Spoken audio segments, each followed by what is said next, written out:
Hello বন্ধুরা, এসে গেছি আমরা চাওমালা প্যালেসের সেকেন্ড পার্ট নিয়ে। ফার্স্ট পার্টে তো আপনারা দেখেছিলেন যে নিচে গ্রাউন্ড ফ্লোরে যে ঝালরগুলো লাগানো ছিল, তো এখন আমরা ফার্স্ট ফ্লোরে এসে গেছি।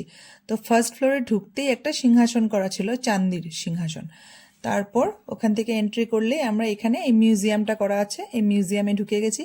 এই মিউজিয়ামে ছিল আগের যে বাদশারা যারা থাকতেন এখানে, ওনারা যা ইউজ করতেন এগুলোই সব দিয়ে এই মিউজিয়ামটা করা আছে।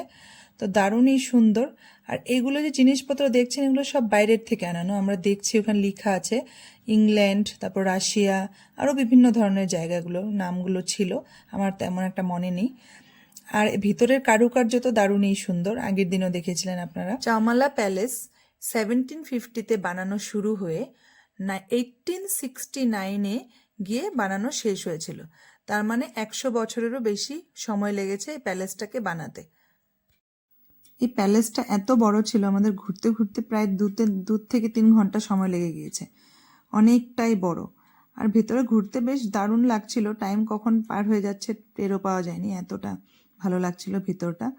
আর তারপর এখান থেকে আমরা চলে গিয়েছিলাম চারমিনারে, কারণ এখান থেকে চারমিনার হাঁটা পথ, তাই আমরাও চারমিনারে হেঁটেই চলে গিয়েছিলাম। কিন্তু ভিডিও করতে ভুলে তো যাইনি, কিন্তু ক্যামেরাটা মনে হয় অন ছিল না, তো চারমিনারের একটা ভিডিও আমার কাছে নেই।